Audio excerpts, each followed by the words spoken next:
prions ensemble et allons voir comment que Dieu va nous parler ce matin à travers sa parole. Prions. Père éternel, merci Seigneur encore une fois pour ta parole. Merci pour le fait que tu as gardé ta parole jusqu'à aujourd'hui. Le fait qu'on peut prendre le temps et entendre tes mots, Seigneur éternel. Tes mots qui nous reprennent, Seigneur, tes mots qui nous guident, tes mots qui nous instruisent, Seigneur éternel. Je te prie ce matin, Seigneur, que tu puisses préparer nos cœurs afin que nous, on puisse écouter, entendre et mettre en pratique. Merci pour le livre d'Esther. Merci que ce livre-là nous a fait voir à quel point que toi, tu es un Dieu qui est en contrôle de tout et qui pourvoit. Ô Seigneur, que nos cœurs puissent être toujours inclinés envers toi, Seigneur, sachant que tu es un grand Dieu, tu es un bon Dieu et tu sauves ton peuple. Que ton texte nous encourage, Seigneur. Je prie ça en ton nom, Jésus. Amen. Alors, alors qu'est-ce que ces jours ont en commun? Est-ce que... Ah, vous n'avez pas tous les jours décrits. OK, c'est correct. Alors, qui peut me dire qu'est-ce que ces jours-là ont en commun? Je veux dire, le jour de la Confédération, la fête du Dominion et le jour du déménagement. Hein?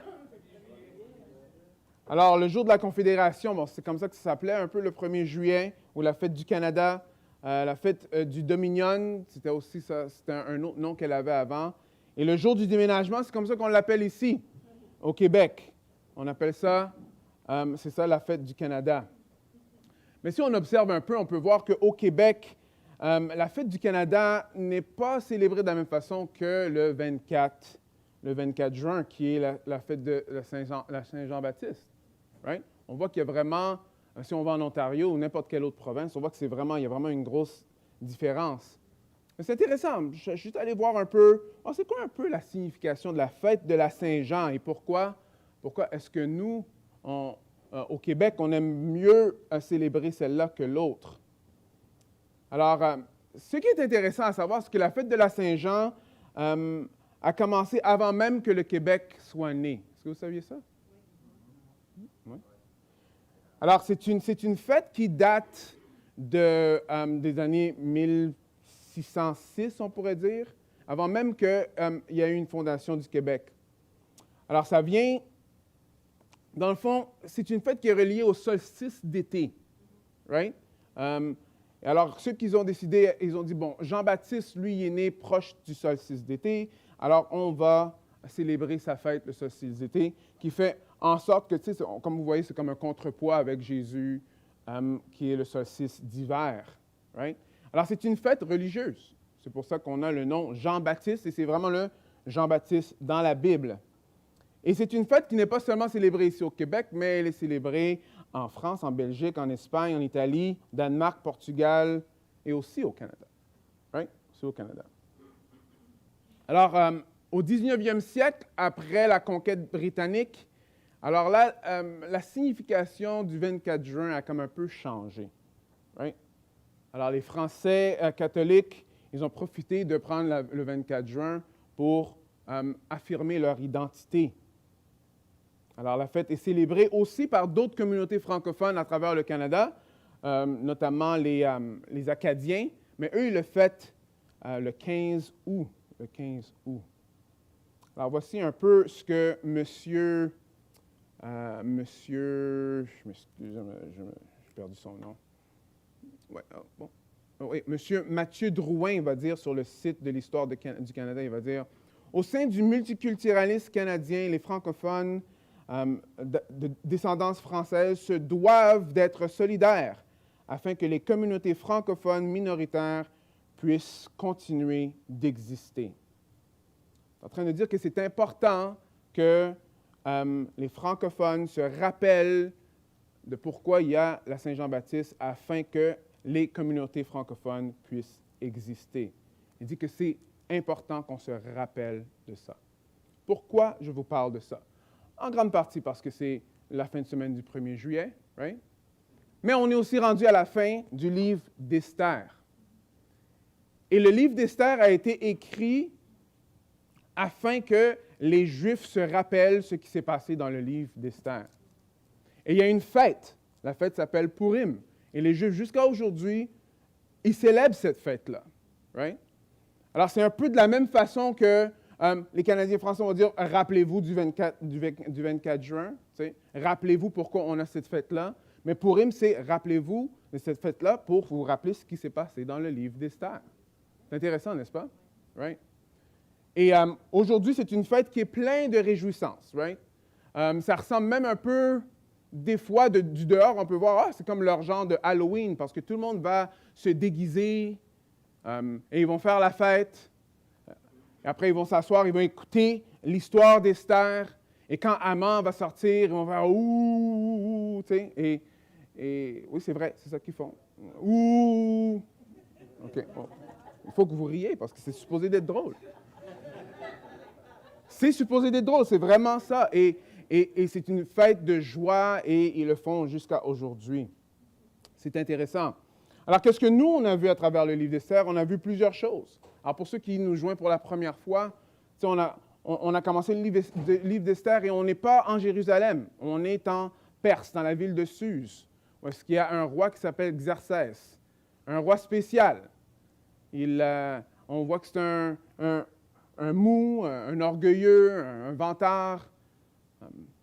Alors, il n'était pas content parce qu'il voulait faire parader sa femme devant tout le monde, devant tous ses amis qui étaient sous, et elle ne voulait pas le faire. Alors, il a dit, OK, on va changer de reine, parce que j'ai besoin de quelqu'un qui m'obéit. Right? Alors, on voit aussi que les Juifs sont dans un pays où est-ce que les lois sont étrangères. Ce n'est pas la même chose que les lois de chez eux. Xerxès passe des lois où est-ce que toutes les jeunes filles doivent venir pour faire partie de son harem. Et c'est là qu'on va découvrir une jeune fille qui s'appelle Esther. Esther qui est juive, mais qui veut garder son identité. Elle ne veut pas dire à tout le monde qui est juive. Là, fait partie du harem. Par contre, elle est la plus belle de toutes les personnes, de toutes les filles du harem, et finalement, elle gagne le cœur de Xerxès et elle devient la nouvelle reine. La nouvelle reine. Après, on a un autre personnage qui vient dans l'histoire, son nom c'est Haman. Alors, Haman, lui, à la place d'être quelqu'un qui est gentil, il devient vraiment, clairement, c'est écrit, l'ennemi des Juifs. Pourquoi? Parce que Mardoché, qui est le cousin d'Esther, ne veut pas se plier devant Haman. Et Haman n'est pas capable de dealer avec ça dans lui. Dans le livre, ça dit qu'il est furieux. Furieux. Et ça revient souvent. Haman est furieux, Xerxès est furieux. C'est comme pratiquement deux bons potes. Hein? Et qu'est-ce qui se passe après là? Alors là, on voit que Haman est tellement furieux, il dit non, c'est pas assez qu'on punisse Mardoché. Je veux que ce soit tous les Juifs qui sont punis. Alors il fait un édit, manipule le roi, parce que le roi est très manipulable. Hein? Alors, chaque fois que ses conseillers viennent, il lui dit de faire ce qu'eux ils veulent, et ils le font. Et finalement, il passe l'édit qui est là pour mettre les Juifs à mort. Right? Alors, Mardoché va voir Esther. Après, il dit à Esther, regarde Esther, il faut que tu fasses de quoi, parce que si tu ne fais pas de quoi, nous, on va mourir. Esther hésite et lui dit, regarde, peut-être c'est pour ça que tu as été mis dans le palais, afin que toi, tu puisses sauver la vie de ton peuple. Et elle prend son courage à deux mains.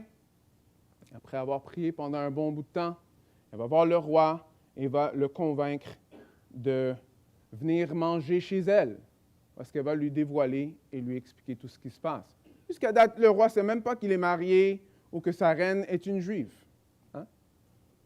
Dans le deuxième repas, c'est ce qu'elle lui explique. Elle lui dit que moi, je suis juive et que Haman, lui, il a un édit pour me tuer. Et on voit que le roi, il saute des coches encore une fois. Right? Mais là, il vise Haman. Finalement, il met Haman à mort. Alors, on pourrait penser que l'histoire termine là. Haman est à mort, l'ennemi des Juifs. Mais non, parce qu'il y a déjà une loi qui a été passée. Alors, qu'est-ce qu'on va faire? Parce qu'il y a une loi qui a été passée. Alors, le roi, après avoir été convaincu d'Esther, fait une autre loi. Pourquoi? Parce que le problème, c'est que quand le roi fait une loi, elle est irrévocable. Alors, il ne pouvait pas juste changer cette loi-là. Alors, il a donné la bague à Mardoché et à Esther et dit, OK, allez, faites une autre loi qui va contrer cette loi-là. Et ce qu'ils font, c'est qu'ils font une autre loi qui fait en sorte que les Juifs puissent se défendre. Alors, Haman est mis à mort, les Juifs peuvent se défendre, la loi est changée. C'est toujours pas la fin. Qu'est-ce qui va se passer? Le jour du 13e jour d'Adar, ça c'est le mois d'Adar, qu'est-ce qui va se passer? Est-ce que le peuple va survivre? Qu'est-ce qui va se passer? Un des points qu'on a vu à travers Esther qui est très important, c'est qu'il faut se rappeler que le héros de l'histoire, même si Dieu utilise des hommes à travers l'histoire, mais le héros, c'est lui. Parce que c'est lui qui va délivrer son peuple de l'oppression de ses ennemis. Alors, il y a des ennemis ici qui veulent éliminer le peuple juif. Et Dieu, lui, il va les délivrer de cette mort qui est imminente. Une autre chose qu'on a vue, c'est que dans Esther, c'est pas comme quand ils étaient en Égypte. En Égypte, ils étaient des esclaves. Et Dieu voulait les délivrer, mais il l'a fait d'une façon miraculeuse. Right? Les displays, etc., ouvrir une mer, ça c'est quand même assez miraculeux. Par contre, quand on voit dans le livre d'Esther, on ne voit pas de miracle. Le nom de Dieu n'est même pas mentionné. Alors, qu'est-ce qu'on peut apprendre d'un livre où est-ce que le nom de Dieu n'est même pas mentionné? Et ce qu'on a vu, c'est que à travers toutes les, entre guillemets, coïncidences du livre, on voit que peut-être le nom de Dieu n'est pas mentionné, mais sa main est partout dans l'histoire. Amen? Pourquoi Esther est important pour nous aujourd'hui? C'est parce que aujourd'hui, quand on regarde à droite et à gauche, les miracles comme la mer Rouge qui se sépare en deux, en tout cas, moi, j'en vois pas chaque jour. Vous? Non. Alors, on peut voir qu'à travers le livre d'Esther, un livre qui nous montre que, non, Dieu est quand même à l'œuvre, même si ce n'est pas à travers des miracles miraculeux. Dieu est toujours à l'œuvre, même si nous, on ne le voit même pas à l'œuvre. Dieu est à l'œuvre. Dieu est à l'œuvre dans un monde pécheur, à travers des pécheurs. Est-ce que vous vous rappelez de ça? Right? Et Dieu va accomplir son plan pour sauver son peuple malgré nous et à travers nous. Alors là, on arrive ici au chapitre 9 et 10, qui sont les deux derniers chapitres du livre d'Esther. Et ce qu'on va voir, c'est qu'on va voir que Dieu est encore à l'œuvre et comment que lui, il va faire pour délivrer son peuple. Maintenant, c'est la journée. Qu'est-ce qui va se passer? Alors, lisons un peu Esther 9. Je vais commencer. 9, 1 à 5. Je vais commencer 1 à 5. Alors, le 13e jour du 12e mois, c'est-à-dire le mois d'Adar, arriva. C'était le jour où le décret impérial devait être appliqué. En ce jour, les ennemis des Juifs avaient espéré se rendre maîtres d'eux, mais la situation se retourna. Ce furent les Juifs qui se rendirent maîtres de leurs ennemis. Dans les villes de toutes les provinces de l'empereur Xerxès où il habitait, ils se regroupèrent pour se prendre à ceux qui voulaient du mal. Personne ne put leur résister, tant la peur qu'ils inspiraient s'était emparée de tout le monde. Tous les ministres des provinces, les satrapes, les gouverneurs, les fonctionnaires impériaux soutinrent les Juifs par crainte de Mardoché. Verset 4. En effet, celui qui occupait un haut rang au palais impérial et sa renommée était répandue dans toute la province, car il devenait de plus en plus puissant. Ainsi, les Juifs frappèrent tous leurs ennemis de l'épée. Ils les tuèrent et les exterminèrent ou les traitèrent comme ils jugèrent bon. Alors ici, on a l'accomplissement du renversement. Dieu renverse la situation. Regardez comment ça le dit dans le premier verset. Mais la situation se retourna. Alors, les ennemis des Juifs, eux, ils étaient là et ils étaient prêts à faire en sorte qu'eux, ils allaient devenir maîtres des Juifs. Ils allaient éliminer les Juifs. Mais la situation se retourna. Coïncidence? Non.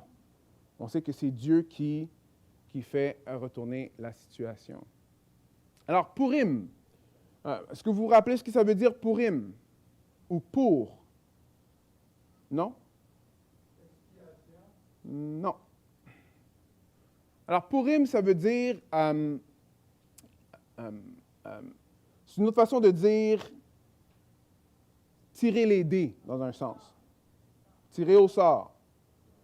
Alors, ce qui se passe, c'est que cette fête-là est basée sur le fait que Haman, lui, quand il a décidé de tuer les Juifs, il est allé voir, bon, on va rouler les dés, on va tirer au sort pour voir ça va être quelle date qu'on va tuer les Juifs.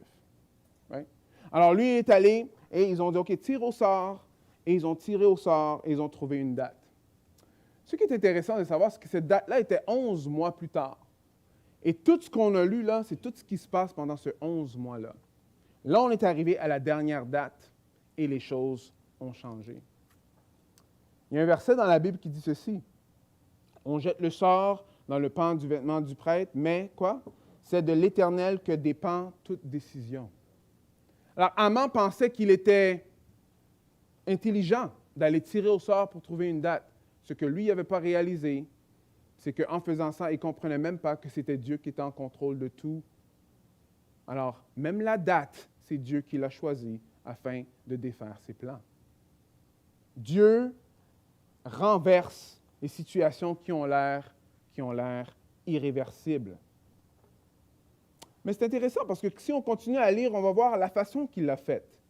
La façon qu'il l'a faite. Regardez le verset 2. Après, il va dire, ils se regroupèrent ensemble. Première chose. Après, personne ne put leur résister. Et la peur qu'il inspirait s'était emparée de tout le monde. C'est même allé au point que dans le verset 3, on voit que ils soutenèrent les Juifs, que ce soit les ministres, les satrapes, les gouverneurs, les fonctionnaires, ils soutenèrent les Juifs parce qu'ils avaient peur de Mardochée. Alors oui, Dieu, c'est un Dieu qui va renverser l'irréversible. Et aussi, Dieu va le faire d'une façon irrésistible. C'est-à-dire que même si tu essayes de résister, même si tu essayes de faire de quoi, Dieu va faire en sorte que ses plans arrivent. Alors ici, non seulement qu'il va arrêter et sauver son peuple, il va utiliser les ennemis, dans le fond, pour le faire. Ils vont utiliser les ennemis pour le faire. On a vu que l'édit était irréversible la semaine passée. On avait besoin d'une loi qui contre ça.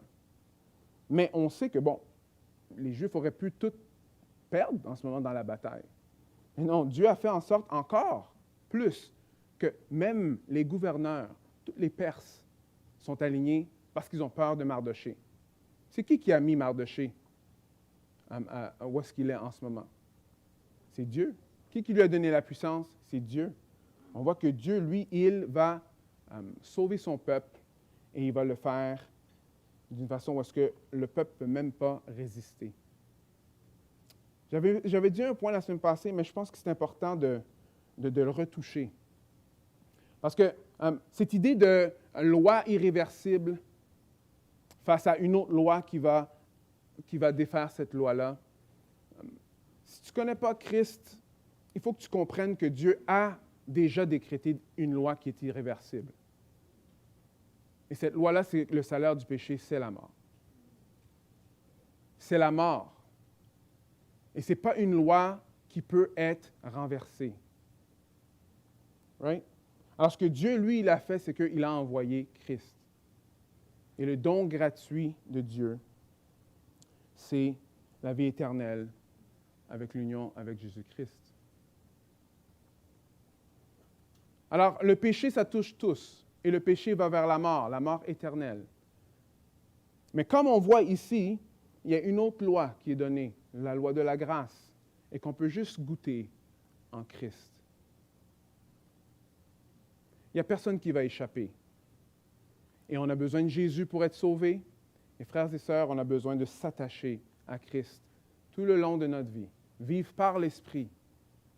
Parce que ce n'est pas tout seul qu'on va être capable de contrer le péché. Merci Seigneur pour la lumière. Merci encore Seigneur. Yes. Et une autre chose, c'est qu'il le fait d'une façon irrésistible. Pour ceux qui sont découragés un peu de leur environnement, ils regardent leur famille ou leurs amis, ou après ils disent, mais il n'y en a aucun d'entre eux qui veulent se tourner vers Christ. Je leur ai parlé de l'Évangile, je prie pour eux. Moi, je vous encourage de continuer à prier. Parce qu'ici, on voit dans le texte que Dieu, lui, prend une situation qui a l'air sans issue et il transforme cette situation-là, il renverse cette situation-là. Et quand lui, il ouvre des portes, il n'y a aucune porte qui peut être fermée. Quand Dieu, lui, il t'attire vers lui, il n'y a rien qui peut t'arrêter, qui peut l'arrêter de te sauver. Est-ce que ça vous est déjà arrivé d'aller à l'église? En tout cas, moi, ça, c'est mon témoignage. Là, à l'église, je suis toujours en « Ah, c'est plate, je ne veux rien savoir, etc., etc. » Mais quand Dieu il a commencé à m'appeler, là, ça ne dérangeait pas quel genre d'église que j'étais, quel genre de chant qui était en avant, si la personne était éloquente ou pas, si elle prenait mon attention ou pas. J'étais là et chaque mot que cette personne-là disait, c'est comme si c'était pour moi. Qui aurait pu ouvrir ce genre de porte-là? C'est seulement le Seigneur qui peut le faire.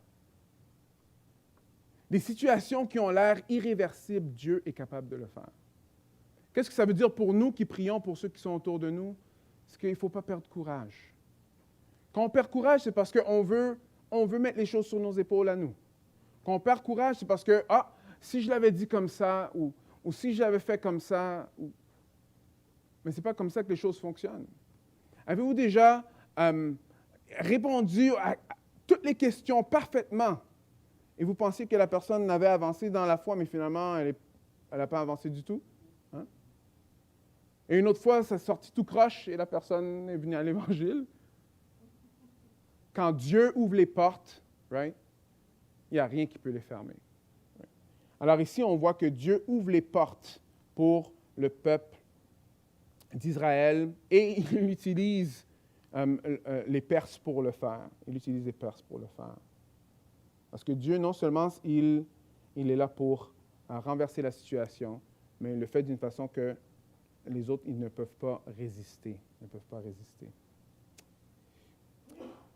Si on continue à lire, on va voir que verset 6 va dire, « Alors dans la seule citadelle de Suse, les Juifs tuèrent et firent périr 500 hommes, ainsi que pardonnez-moi déjà d'avance, là, Parchandata, Dalphon, Aspata, Porata, Adalia, Aridata, Parsmata, right? Arizai, Aridai et Vayezata. Alors, OK, all right. Alors ça, c'était les fils d'Aman, right? Le fils d'Amedata. Est-ce que vous voyez un peu un pattern, là? Je pense que les parents, quand ils pensaient à des noms, ils voulaient que ça rime. Alors, le persécuteur des Juifs, mais il s'abstint de tout pillage. S'abstint de tout pillage. Alors ici, on voit que c'est les fils d'Aman qui sont tués aussi ici. Par contre, à la fin, ça dit, mais on s'abstint de tout pillage. Alors, dans le chapitre 9, mais on s'abstint de tout pillage, ça veut dire d'aller prendre les biens des autres. On voit que ça retourne 3 fois dans le texte. Pour quelle raison? Pour quelle raison? Une autre chose, nos oreilles d'aujourd'hui, là, quand on entend qu'un peuple est allé tuer et éliminer un autre peuple, ça sonne un peu off, hein? Mais pourquoi la Bible dirait de faire ça? Il faut comprendre ici que Dieu a fait en sorte que la loi passe afin que les Juifs peuvent se défendre. Ils peuvent se défendre. Et non seulement qu'ils peuvent se défendre, Dieu a fait en sorte ils ont pu même avoir le pouvoir sur leurs ennemis. Ici, c'est une situation de jugement. C'est un jugement contre les ennemis de Dieu. Les ennemis de Dieu. Et ce qui est intéressant, on voit que les Juifs, ils ont vu ça comme ça parce qu'ils ne sont pas allés piller. Ils avaient le droit de le faire parce qu'on se rappelle de l'édit de Mardochée qu'ils pouvaient prendre les biens des autres, mais ils ne l'ont pas fait. Ils ne l'ont pas fait. Ils sont alignés dans l'idée de la guerre sainte, on pourrait dire. C'est quoi la guerre sainte? La guerre sainte, c'est quand Dieu, lui, il va éliminer ses ennemis à lui. Regardez, M. Strain va dire ceci. Nous devons comprendre qu'en étant dans une guerre sainte, le peuple de Dieu s'est engagé dans quelque chose de tout à fait différent d'un programme moderne de nettoyage ethnique ou d'accaparement géopolitique de terre. Il poursuivait les décrets judiciaires de Dieu dans sa colère contre ses ennemis. C'était enfin une image graphique de l'expression d'un conflit plus profond. Right? Nous l'avons déjà vu, qui fait rage vraiment depuis Genèse 3, 15, lorsque Dieu a déclaré que la semence de la femme, de la semence de la femme et la semence du serpent vivent une inimitié perpétuelle, les uns avec les autres, jusqu'à ce qu'il vienne celui qui va écraser la tête du serpent. Quand on regarde ce qui se passe sur le niveau terrestre dans la Bible, il faut comprendre qu'il y a quelque chose qui se passe aussi sur le niveau spirituel. Depuis Adam et Ève, on sait que Dieu a dit que, OK, de ta semence, il y en a un qui va venir pour écraser la tête de Satan. Il va écraser l'ennemi. Et à travers l'histoire de la Bible, on va voir que les ennemis de Dieu vont se faire écraser. Une réalité qu'il faut prendre en considération ici, c'est que les ennemis de Dieu vont périr, sûr et certain. Et c'est tous ceux qui font partie de son peuple qui vont être délivrés. La parole de Dieu dit que pendant qu'on était toujours ses ennemis, Christ est mort pour nous. Le salaire du péché, quand on est des pécheurs et qu'on reste dans cet état de pécheur-là, pas sauvés par Christ, la Bible nous dit qu'on est des ennemis de Dieu. Des ennemis de Dieu. Mais la bonne nouvelle, c'est que pendant qu'on est des ennemis de Dieu, Christ est mort pour nous. Et quand on se repent de nos péchés, on se tourne vers Christ, il nous délivre de cet état-là et on devient un enfant de Dieu. Amen. Amen. Alors, ici, on voit clairement que les ennemis de Dieu vont périr. Ils vont périr. On a vu ça aussi avec l'Apocalypse, n'est-ce pas? Alors ça, ce n'est pas un temps pour que nous, on soit contents que ces personnes-là vont périr, parce que si on comprend vraiment bien l'état humain, on sait que, mais pourquoi Dieu m'a choisi et pas le voisin? Right? Par contre, il faut se rappeler que il y a un combat qui n'est pas seulement physique. Il y a une situation, une histoire qui est spirituelle, un combat spirituel qui se passe. Il faut se rappeler de ça, que Dieu a un ennemi qui a plusieurs ennemis, le royaume de Satan, et il doit l'écraser. On continue. Verset 9, verset 11. Alors, le jour même, l'empereur fut informé du nombre de victimes dans la citadelle de Suse. Alors, il dit à l'impératrice Esther, dans la seule citadelle de Suse, les Juifs ont tué et fait périr 500 hommes, ainsi que 10 fils d'Aman. Qu'ont-ils dû faire dans les autres provinces de l'Empire? Néanmoins, si tu as encore une requête à formuler, elle te sera accordée. Quelle est ta demande? Tu l'obtiendras. Et Esther répondit, si l'empereur le veut bien, qu'il accorde aux Juifs de Suse la permission d'agir demain comme aujourd'hui, et que l'on pende les corps des 10 fils d'Aman à la potence. Alors l'empereur donna l'ordre de procéder ainsi. Le nouveau décret fut promulgué à Suse et les fils d'Aman furent pendus. Alors les Juifs de Suse se rassemblèrent donc encore le 14e jour du mois d'Adar et tuèrent 300 hommes, mais sans piller leurs biens, encore une fois. Les autres Juifs disséminés dans les provinces et de l'Empire se réunirent aussi pour défendre leur vie et garantir leur tranquillité vis-à-vis leurs ennemis. Et le 13e jour du mois d'Adar, ils tuèrent 75 000 de leurs ennemis, mais sans piller leurs biens. Le 14e jour du mois, ils cessèrent tout massacre et firent ce jour un jour de festin et de réjouissance. Par contre, les Juifs de Suse, qui s'étaient regroupés le 13e et le 4e jour, se reposèrent le 15e jour.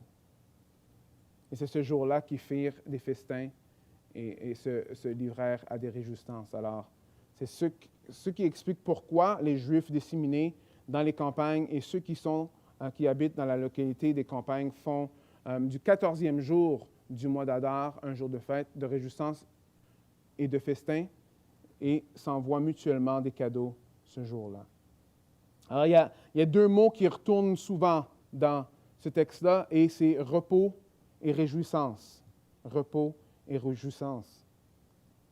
Alors, ce qu'on voit, on voit que, OK, le roi vient voir Esther, après il dit, Esther, ils ont bien fait, les Juifs, ils ont tué beaucoup de personnes. Est-ce qu'il y a quelque chose d'autre que tu aimerais? Et Esther dit, on aimerait un deuxième jour dans la ville de Suse. Okay? Alors, dans la ville de Suse, ils ont eu un deuxième jour où est-ce que les Juifs, eux, ils pouvaient se défendre et s'accaparer de leurs ennemis. Et dans les régions, eux, ils avaient juste un jour, qui a fait, dans le fond, 2 jours de réjouissance. Il y a 2 jours pour le jour de Purim, et c'est ça qui explique ceci. Par contre, on voit que c'est de la réjouissance. Si on se rappelle, juste quelques chapitres avant, le peuple était quoi dans le deuil? Le peuple était en désespoir. Ils étaient dans des sacs de cendres. Oui. Ils marchaient, ils mettaient de la cendre. Pourquoi? Parce qu'ils disaient, OK, on va se faire éliminer. Et on voit que Dieu prend une situation où est-ce que le monde sont en deuil et le transforme en réjouissance. Transforme en réjouissance. Frères et sœurs, ça c'est le Dieu qu'on sert, ça c'est le Dieu de la Bible. Il prend des situations qui sont tristes, des situations de deuil même, et il va nous donner de la joie.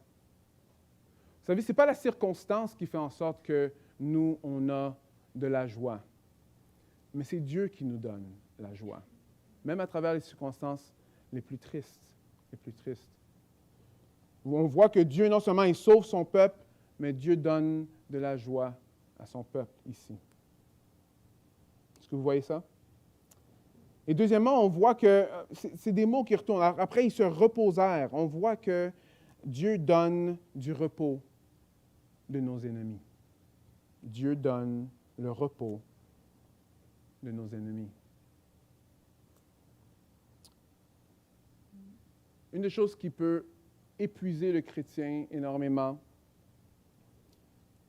c'est le combat contre le péché sans le Saint-Esprit. Garantie que vous allez être épuisé et garantie que vous allez perdre. Garantie que vous allez perdre. Le combat contre le péché sans Jésus, garantie que vous allez être fatigué et garantie que vous allez perdre. Jésus va dire ceci, « Venez à moi, vous tous qui êtes accablés sous le poids d'un lourd fardeau, et je vous donnerai quoi? Du repos. Prenez mon joug sur vous et mettez-vous à mon école, car je suis doux et humble de cœur, et vous trouverez quoi? Le repos pour vous-même ou pour votre âme. Alors, oui, mon joug est facile à porter, et la charge que je vous impose est légère.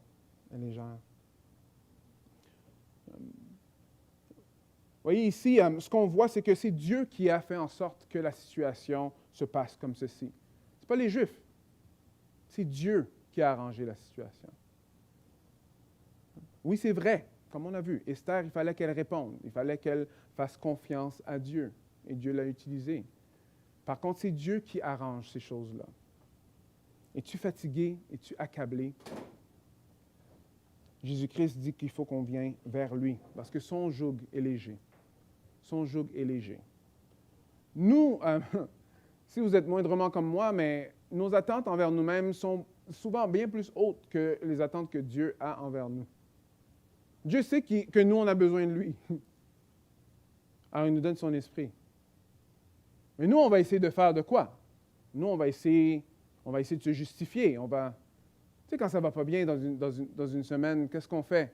Alors, on va prier plus, on va donner plus, on va s'impliquer plus. Right? Pourquoi? Parce que quand on fait plus de choses comme ça, alors là, on va être plus correct devant Dieu, n'est-ce pas? Il y a un manque de calcul. Le plus, c'est combien le plus? Quand est-ce que ça arrête le plus? Parce que pour être justifié devant Dieu, je ne pense pas qu'on peut y arriver. Alors Jésus-Christ dit, est-ce que tu es accablé? Est-ce que ton fardeau est lourd? Alors viens à moi, parce qu'il va nous donner du repos. Du repos. Alors oui, un chrétien peut être en repos à travers la vie chrétienne en s'appuyant sur l'Esprit Saint, en allant vers Jésus-Christ. En allant vers Jésus-Christ. Et réjouissance. Frères et sœurs, cette histoire qu'on est en train de lire ici, que Dieu y délivre son peuple, c'est une histoire qui fait en sorte que les Juifs sont en train de se réjouir de ce que Dieu fait. Est-ce que l'histoire de l'Évangile est toujours une histoire qui te donne de la joie? Que Dieu est venu t'arracher du royaume des ténèbres et t'a mis dans le royaume de son Fils. Il t'appelle son enfant, il t'appelle son ami, il t'appelle même un frère. Est-ce que nos cœurs sont toujours réjouis de ça? Nous qui sommes l'Église, l'épouse de Christ, est-ce que nos cœurs battent pour notre époux? On attend qu'il retourne. Parce que Jésus-Christ va retourner. Il va retourner. Et comme n'importe quelle épouse qui aime son époux, nos cœurs devraient attendre que Jésus-Christ retourne. Amen? Repos et réjouissance vient quand Dieu délivre son peuple. Dieu délivre son peuple. Je vais lire la dernière partie, ici, 26 à 32. Alors, c'est pourquoi on a appelé ces jours-là Purim, right? Après le mot perse qui signifie sort, selon les instructions de la lettre de Mardochée et à cause des événements dont il avait lui-même été les témoins et qu'il avait subi. Alors, les Juifs instituèrent la tradition pour eux, pour leurs descendants et pour ceux qui se joindraient à eux, selon laquelle on ne devait pas omettre de célébrer chaque année ces 2 jours à la date fixée de la manière prescrite à Mardochée. Ainsi, le souvenir de ces jours est perpétué de génération en génération dans chaque famille, dans chaque province, dans chaque ville, par cette célébration. Alors, les Juifs ne doivent pas cesser de célébrer ces jours des Purim et leur souvenir ne doit pas se perdre chez leurs descendants. L'impératrice Esther, fille d'Abichai, écrivit avec le Juif Mardochée en usant de toute son autorité pour confirmer cette seconde lettre au sujet des Purim. Alors, ils envoyèrent les lettres en contenant des vœux pour une paix véritable à tous les Juifs des 127 provinces de l'Empire de Xerxès. Elle confirmait l'institution des jours des Purim à la date fixée, telle que le Juif Mardochée et l'impératrice Esther l'avaient instituée, et telle que les Juifs les avaient eux-mêmes institués pour eux-mêmes et pour leurs descendants, avec des jeûnes et des supplications. Alors, l'ordre d'Esther institua le rituel de cette fête des Purim, et cela fut consigné dans un livre. Quand on conduit là, sur la route, est-ce que vous regardez des fois les plaques d'immatriculation? Hein? Qu'est-ce que ça dit dessus? C'est quoi le... Hein? Je me souviens, right? Bon, c'est clair que ce n'est pas le même « je me souviens » dans l'histoire, right? Ça veut dire un « je me souviens de quelque chose d'autre », right? Mais vous voyez, la fête Purim, c'est afin que les Juifs puissent se souvenir de ce que Dieu a fait dans leur vie. C'est un souvenir, right? Se rappeler que, vous savez, même dans une place qui n'est pas Jérusalem, sous un roi qui est sous, avec des lois qui sont complètement contre la parole de Dieu, même avec une reine qui est juive, mais qui n'agit pas comme une juive. Elle mange la nourriture qui est là, elle marie un païen, toutes ces choses-là. Même à travers tout ça, elle cache qu'elle est juive. Mardochée lui dit de cacher qu'elle est juive. Haman, lui, il a l'air d'avoir tout pouvoir. C'est comme si c'est échec et mat. À travers toutes ces situations-là, Dieu a pourvu et il pourvoit encore aujourd'hui. Alors, quand nous, on lit l'histoire d'Esther, il ne faut jamais oublier que l'histoire d'Esther va pointer vers quelqu'un qui intercède, un plus grand que Esther. Celui qu'il n'a pas juste risqué sa vie, mais il a perdu sa vie. Right? Et c'est ça qu'on fait quand on prend le repas du Seigneur. Quand on prend le repas du Seigneur, on se rappelle ce que Christ a fait pour nous. Alors, quand on prend le repas du Seigneur, c'est un temps où il faudrait vraiment prendre le temps de se rappeler tous les bienfaits de Dieu, tout ce que Christ a fait. Pourquoi il nous a choisis? Merci Seigneur. Et tu continues à travailler dans ma vie, tu continues à me transformer. Tu ne me lâches pas. Gloire à toi Seigneur. Amen. Alors le livre d'Esther, c'est tout un livre, parce qu'on peut voir que Dieu, lui, il est à l'œuvre. Même si nous, on ne le voit pas. Même si son nom n'est pas là. On voit que sa main est là. Mes frères et sœurs, si vous connaissez le Seigneur, il est à l'œuvre dans votre vie aussi. Même si vous ne le voyez pas. Même si vous vous en rendez pas compte. Et nous, ce qu'on a besoin de faire, on a besoin de faire un peu comme l'auteur voudrait que nous, on fasse. C'est de voir à quel point que Dieu, lui, il pourvoit. Et il aime son peuple. Et il va délivrer son peuple. Petite parenthèse, parce que des fois, je sais qu'on en parle, et souvent dans les groupes vie, on va en parler. Et ça, c'est vraiment quelque chose. Et je suis très béni du fait qu'on est préoccupé. On est préoccupé des âmes perdues. On est préoccupé des personnes qui sont autour de nous. On veut vraiment qu'ils connaissent Jésus-Christ. On veut vraiment qu'ils se tournent vers Dieu. Et comme j'ai dit un peu plus tôt, il faut faire attention de ne pas se décourager dans ça. Pourquoi? Parce qu'on sait que c'est Dieu qui délivre, n'est-ce pas? C'est Dieu qui fait son travail. Alors ça va nous humilier pour nous garder à genoux, en train d'intercéder pour eux. Comme Esther a fait, à genoux, en train d'intercéder pour son peuple, oui. Et ça va aussi nous mettre en attente de voir ce que Dieu peut faire. Notre approche va être complètement différente. Dans une conversation, on n'aura pas besoin de parler trop. Ah, OK.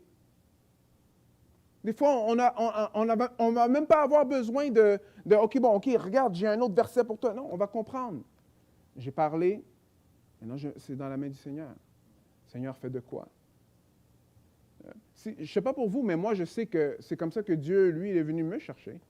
Est-ce que c'est juste arrivé comme ça, là, un jour au lendemain, comme ça? Boum, that's it? Peut-être pour vous. Mais moi, quand je regarde en arrière, je vois que Dieu, lui, il m'a préparé. Hein? Plein de coïncidences que je voyais avant d'avoir connu le Seigneur, que je vois que c'était loin d'être une coïncidence, mais que c'était sa main dans ma vie. Il est venu me sauver. Alors pour ceux qui sont autour de nous, attendons-nous à Dieu d'intervenir, lui d'agir. Okay? Alors prions ensemble.